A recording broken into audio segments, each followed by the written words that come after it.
दोस्तों, इस ठंड के मौसम में एक गर्मा गर्म खबर लाया हूं। खबर क्या है, ये जानकारी आपको देता रहूंगा। देने से पहले मैं आपसे गुजारिश करता हूं कि मेरा यूट्यूब चैनल सब्सक्राइब करें, शेयर करें, लाइक करें, ऐसी हर एक अपडेट आपको मिल सके।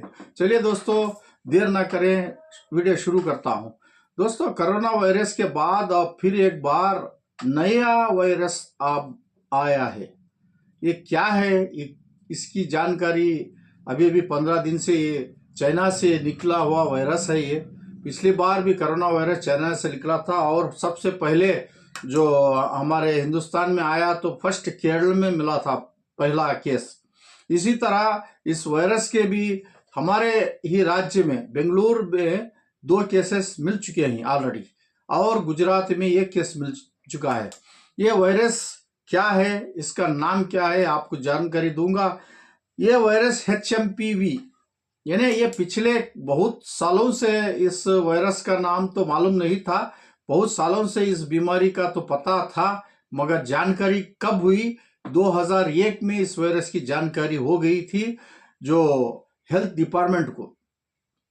अब ये जो वायरस बहुत तेजी से चाइना में फिर रहा है। अब इसी के साथ ना हमारे देश के जो भी लोग हैं, ना चाइना गए हैं ना विदेश गए हैं, कहीं पर भी नहीं गए, फिर भी बेंगलुरु में आकर रुक गया है।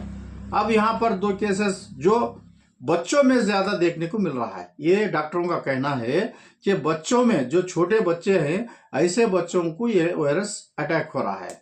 इसलिए डॉक्टरों का कहना है कि हर एक सावधान रहे, क्योंकि पहले हम इस वायरस का तो झलक देख चुके हैं। कोरोना वायरस का जो हिंदुस्तान की हालत क्या क्या हुई थी, लॉकडाउन हुआ था, कितनी मुसीबतें उठाई थी, कितने मौतें हुई थी, देखने वाला कोई नहीं था, ऐसी हालत हो गई थी। इसलिए पहले ही गुजारिश कर रहे हैं डॉक्टर, हेल्थ डिपार्टमेंट और हेल्थ मिनिस्टर श्री गुंडू राव साहब भी गुजारिश कर रहे हैं कि इस वायरस को आप ज्यादा बेफिक्र ना रहे, फिक्र करें, क्योंकि कब क्या होगा पता नहीं। बच्चों में बहुत से, ये छोटे बच्चों में ये वायरस देखने को मिल रहा है, ऐसी जानकारी हमें डॉक्टरों ने दी है। इस तरह से दिनेश गुंडू राव ने कहा है। इसलिए हम लोगों को सावधान रहना चाहिए, अलर्ट रहना चाहिए, क्योंकि ये वायरस कब क्या करेगा पता नहीं। अब बच्चों में 2-3 महीनों के बच्चे, 8 महीनों के बच्चों में आया है, और डॉक्टरों का यह भी कहना है कि बुजुर्ग लोगों को भी आ सकता है।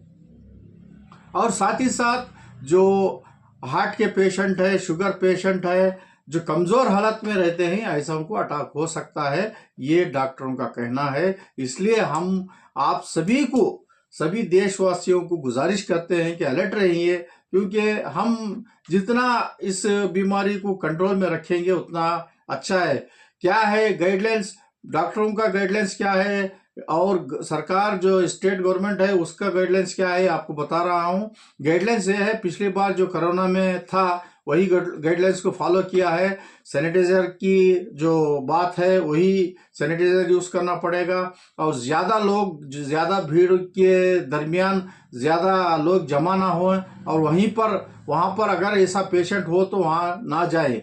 अगर ऐसे बच्चों को या बड़ों को इसका असर हो तो वो घर पर ही रहे, घर पर इलाज करवाएं, ऐसा गाइडलाइंस आया है। और मास्क जो पहले भी लगाकर फिर रहे थे, और फिर एक बार ये बीमारी जब वायरस आया है, ये गाइडलाइंस जारी हुआ है कि मास्क लगाना पड़ेगा। और जो खाली जगहों पर थूकने का भी ये जिक्र लिया गया है, यहाँ थूके वहां थूके, इस तरह कहीं पर भी थूकना नहीं चाहिए। और जो बीमारी के अगर आपको लक्षण दिसे, यानी खांसी, बुखार, ऐसे चीज़ें अगर आपके बदन में आ जाएं, तो आप फौरन डॉक्टर से राय लें और इसका इलाज करवाएं, और आपके घर में सुरक्षित रहें। इधर उधर घूमने की जरूरत नहीं, और गांव से गांव भी जाने की जरूरत नहीं है। ऐसा गाइडलाइंस आया है मेरे दोस्तों, इसका हम खास ख्याल रखना चाहिए। बच्चों को, खासकर बच्चों को बहुत हिफाजत से रखना चाहिए। अगर बड़ों को अगर ये बीमारी या वायरस अटैक हुआ है तो बच्चों की भी हिफाजत करें तो बहुत बेहतर होगा। लापरवाही ना करें, क्योंकि जब डॉक्टर बोलते हैं तो हमें कुछ एतबार करना पड़ेगा। अगर लापरवाही करेंगे तो उसका खिनाजा हमें ही भुगतना पड़ेगा, डॉक्टर की कोई और सरकार जिम्मेदारी नहीं लेगी मेरे दोस्तों। पिछली बार आपने देखा है 2019, 20, 21 में, उसी तरह इस बार भी इस बीमारी जो नए से, और एक भी बात कह रहे हैं कि इसमें डरने की कोई बात नहीं, इसमें जान जाने की कोई बात जिक्र नहीं की है डॉक्टरों ने। फिर भी हमें जितना सेफ रहेंगे उतना अच्छा होगा हमारे लिए, हमारे परिवार के लिए, हमारे बच्चों के लिए, हमारे रिश्तेदारों के लिए। और हमारे जब गांव की बात आई, गांव के लिए भी अगर बीमारी है तो हमें इलाज करवाएं और सुरक्षित रहें। इधर उधर घूमने की ज़रूरत नहीं है और ज़्यादातर लोगों में भीड़ में जाने की ज़रूरत नहीं है। और डिस्टेंट का भी अभी ये गाइडलाइंस तो इतना तो आया है, आगे चलकर वो भी शुरू होगा लगभग, क्योंकि अभी 2 पेशेंट जो बेंगलुरु में मिले हैं। अभी इसका अगर ज़्यादातर असर होगा तो डिस्टेंस का भी आ जाएगा। सभी जो कोरोना में हमने एक बार देखा है, फिर एक बार भी देखना पड़ेगा या नहीं आगे मालूम होगा। फिर भी हमें पहले से होशियारी करना ज़रूरी है।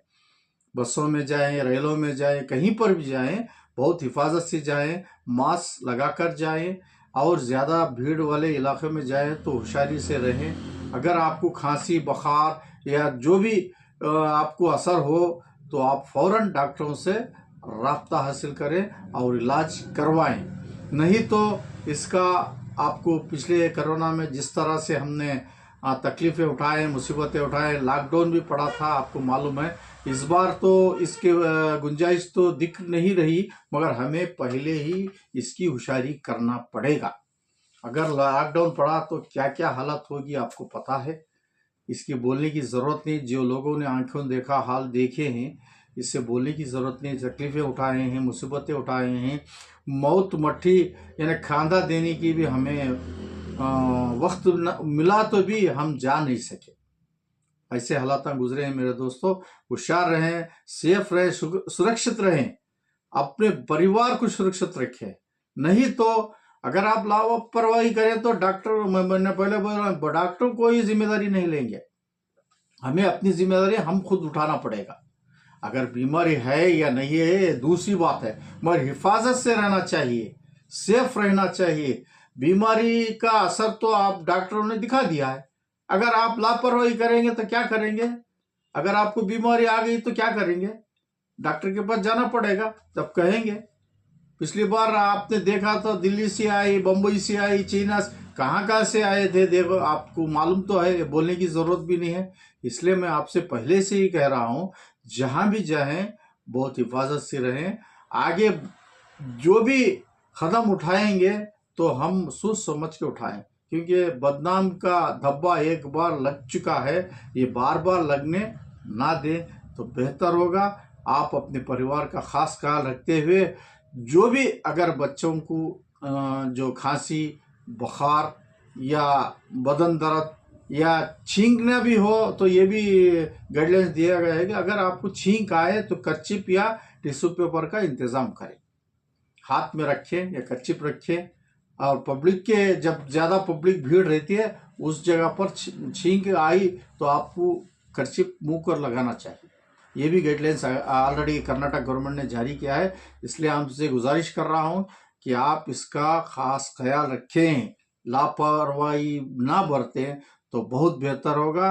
और इस जानकारी के बाद अगर कोई नई जानकारी हमें मिली तो आपके सामने ज़रूर हाजिर होंगे। तब तक के लिए सुरक्षित रहें, सेफ रहें। जय